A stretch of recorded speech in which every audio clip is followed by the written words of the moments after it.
All right, so today what we're going to do is I have made a little video here, which should walk you through everything you should know and be able to do for this unit. So here we have the combustion of methane. CH4 plus O2 gives us H2O and CO2. Now, I've already balanced it for you, you can see. I have one carbon on the left, one carbon on the right, 4 hydrogens on the left, and 4 on the right, because 2 times 2 is 4. I have 4 oxygens on the left, because 2 times 2 is 4. And I have 4 oxygens on the right. I have 2 here, and I have 2 times 1, 2 here. So 2 plus 2 is 4. Now, the first thing we need to do, I need to know what bonds are at work here, so I can figure out which bonds break, so I can figure out which bonds form, so I can figure out the energies associated with all of those, and then I can finally do some math. All right, so let's start at the beginning. I need to know what column of the periodic table is carbon, because that's going to tell me how many valence electrons it has. So here we go. I'm going to ask you. You need to tell me. How many valence electrons does carbon have? All right. Hopefully, you just answered 4. So I'm going to crank that up, and I'm going to say that's too big. 1, 2, 3, 4, because it's in the 4th column of the periodic table. All right, next question. How many valence electrons does hydrogen have?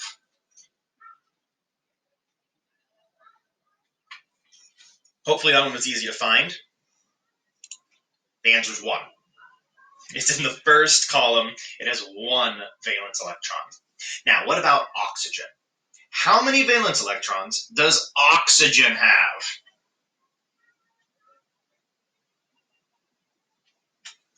All right, 6. Now pay careful attention to how I put these 6 on here. 1, 2, 3, 4. I have to go all the way around. Think of it like a box. 1 dot on each of the 4 sides. Now I can do those last 2 because I have 6 total. 5, 6. So what I see here is that my carbon can make 4 bonds. My hydrogen can make 1 bond. And I know this because a bond is when I have 1 electron here and 1 electron there, and then they click together. So the carbon has 4 lonely electrons, so 4 spots for a bond. The hydrogen has 1 lonely electron, so only 1 spot for a bond. How many bonds can an oxygen make? The answer is 2. It has 2 lonely electrons, so it can make 2 bonds. All of the elements react and make bonds so they can get a full valence shell, which, for the most part, is 8 electrons. Unless you're hydrogen and a few other weird things. All right, moving right along. So now that I know how many valence electrons they have, I need to know what the structure looks like. All right, so CH4. So that means I know that it's 1 carbon and 1, 2, 3, 4 hydrogens. What goes in the middle, carbon or hydrogen? The answer is always carbon. It can have 1, 2, 3, 4 bonds. Each hydrogen can have 1, so it's going to look something like that. And here you go with the explanation. If those are my 4 dots for my carbon, here's the 1 dot for that hydrogen. Here's the 1 dot for that hydrogen. Here's the 1 dot for that hydrogen. Here's the 1 dot for that hydrogen. Each bond is 2 electrons being shared. All right, now O2. So I know that it's going to be an O and an O together. And then I'm going to have 2 of them. But the question is this going to be a single bond or a double bond? The answer is a double bond. So if we go back to this, I have those electrons on that one, and I'm just going to mirror that, and I can see that I have two pieces of bonding there. So it's going to end up with a double bond, not just a single bond. And then, of course, the same thing for the other oxygen molecule, whatever. Now, H2O. We know that oxygen is going to be in the middle, mainly because it's not hydrogen. H2O, well, that means that I'm going to have hydrogens. But the question is, are my hydrogens going to be like this, making it a linear molecule? Or are my hydrogens going to be like this, making it a bent molecule? Which one? And the answer is bent.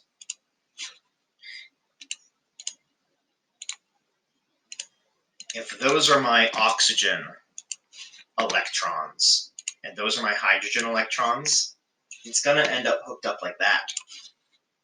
It can't do this because on this side and this side, well, this far side on the right already has 2 electrons. I can't add a third electron. It doesn't work like that, unfortunately. So I'm left with that. Last, carbon dioxide. Which one's in the middle, carbon or oxygen? Should be carbon. Okay. What kind of bonds are here? Are these single bonds, double bonds, triple bonds, quadruple bonds? Which is it? It's going to be double bonds. Because if here's my carbon, and here's that oxygen, and here's that oxygen, then I can, bond, bond, bond, bond. It's going to be a double bond between the oxygen and the carbon. It's going to be a double bond between the carbon and the other oxygen. All right, there we go. We now have our structures done, which means we're ready to do the rest of the problem. This is not an easy problem. All right, the next step is I need to figure out, okay, if I start with the stuff on the left, and I end up with the stuff on the right, on the left, which bonds break?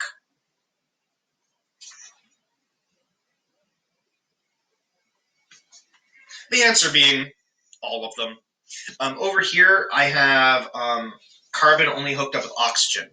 So here I have carbon hooked up with hydrogen. I need to get that carbon free. So I need to break all these bonds because I don't want carbon hooked up to any hydrogens. I want carbon hooked up to oxygen. But look, I have oxygens hooked up with oxygens here. And I have oxygens hooked up with carbon and hydrogen on the other side. So I can't have any oxygen-oxygen bonds either. That's also not allowed. I have to break all the bonds. So next question, which bonds do I need to form?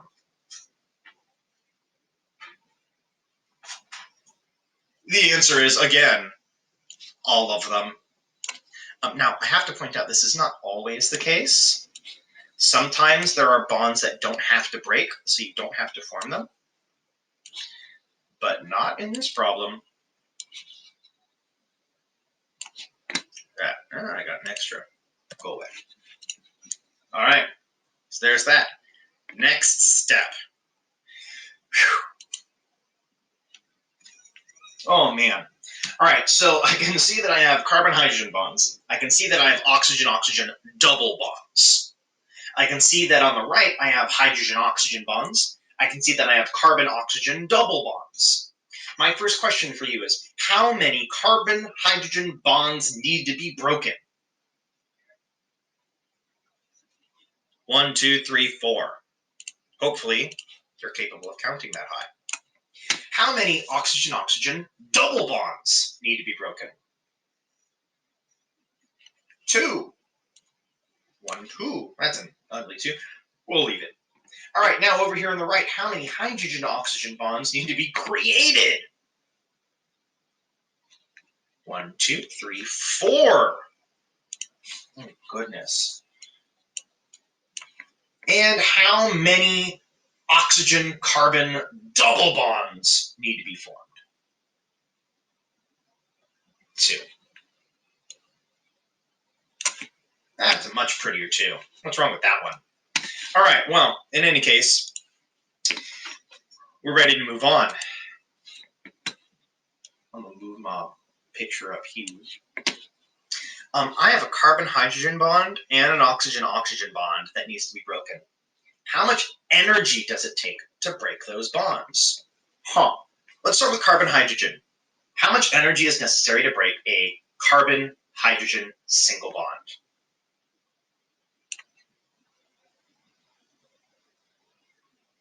All right, hopefully you found it already. It's right here. That's the first one. 413.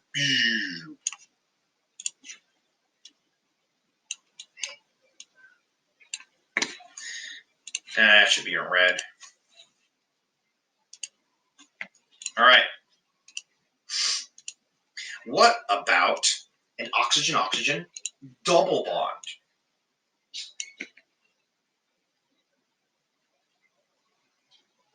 All right, now, this one I did actually wrong in some of our classes. I said 146 because it has OO. That one's a single bond. Look at that. There's only one line. We want under multiple bonds. O2 is the one we want. So the number we want here is 4, 9, 5.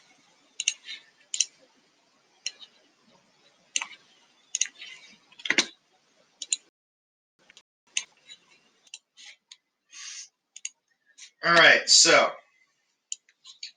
hydrogen-oxygen bonds. How much energy do you need to break a hydrogen-oxygen bond?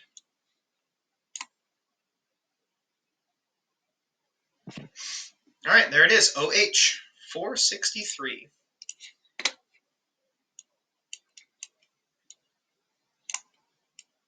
Now, I'm not writing the units, but please keep in mind that all of these have a unit of kilojoules per mole. That's important. We're ignoring that for right now, but please keep in mind that it's there. And then finally, what about a carbon-oxygen double bond? All right, look here, a carbon-oxygen bond is 358. That's not what I want, though. I want a carbon-oxygen double bond. 799.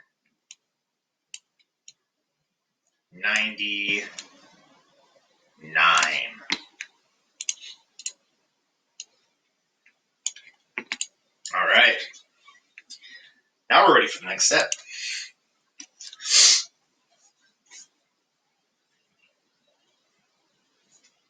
What do I put in my calculator? I mean, if I want to find activation energy, so just the total energy on the left, just the red numbers. If I want to find the total amount of energy, how would I do that?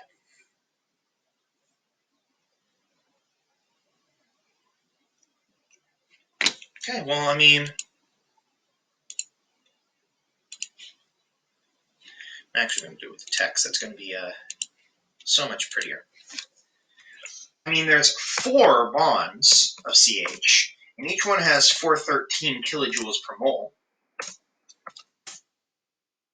And then I have 2 oxygen-oxygen double bonds at 495 kilojoules each. All right. Well, what about over here on the other side? What if I type in my calculator to to find the total energy released. All right, well, I mean, I got 4 bonds at 463 per bond. And then I got 799 per bond, and I got 2 of them. That's wrong. Why is what I just put on the screen wrong?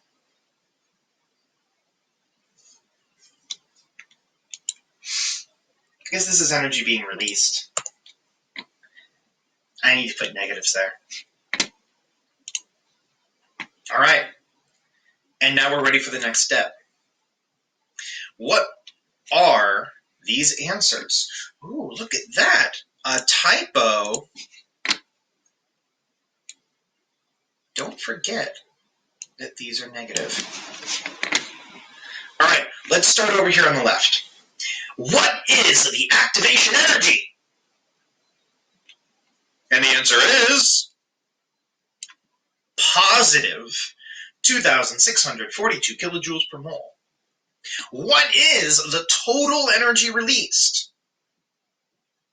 And the answer is negative 3,450 kilojoules per mole.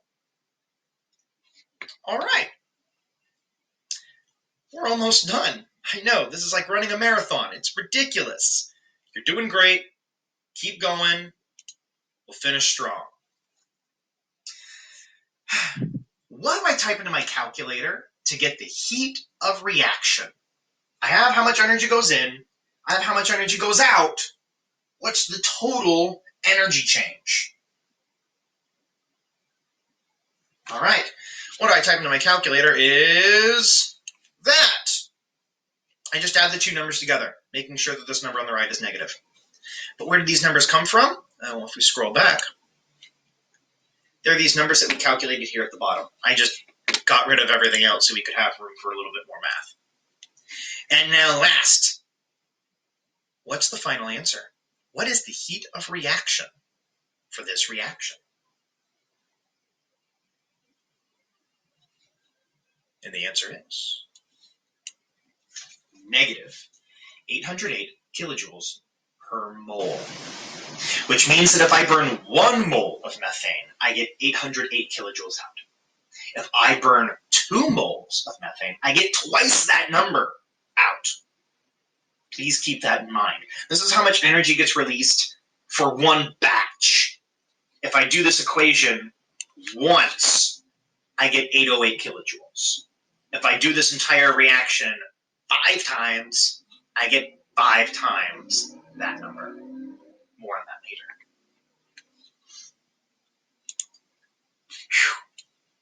You thought you were done.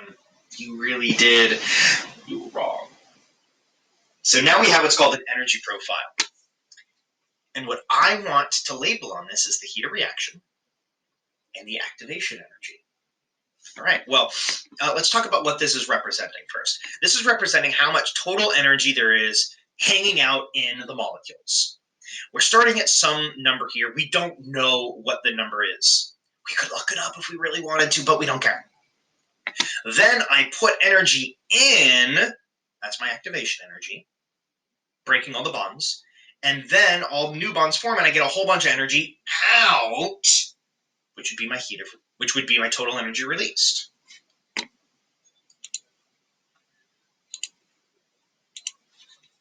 Here's how you do this. This flat bit that you start with, draw a dotted line straight out. That's always step 1. That's always step 1. 2, go to the second flat bit. Sometimes the second flat bit's below, sometimes the second flat bit's above. Wherever it is, draw another line. And now, going backwards, that hump, wherever the top of that hump is, if there is one, sometimes there isn't, usually there is, for this top hump, also draw a dotted line. All right, now, from here to here, that's my activation energy.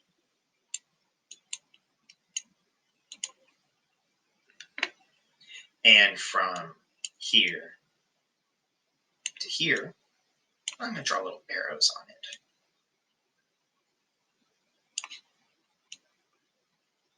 That's my heat of reaction. And now I could just put my numbers on it. I mean, we just did it, right? So I already remember that my heat of reaction is negative 808 kilojoules per mole.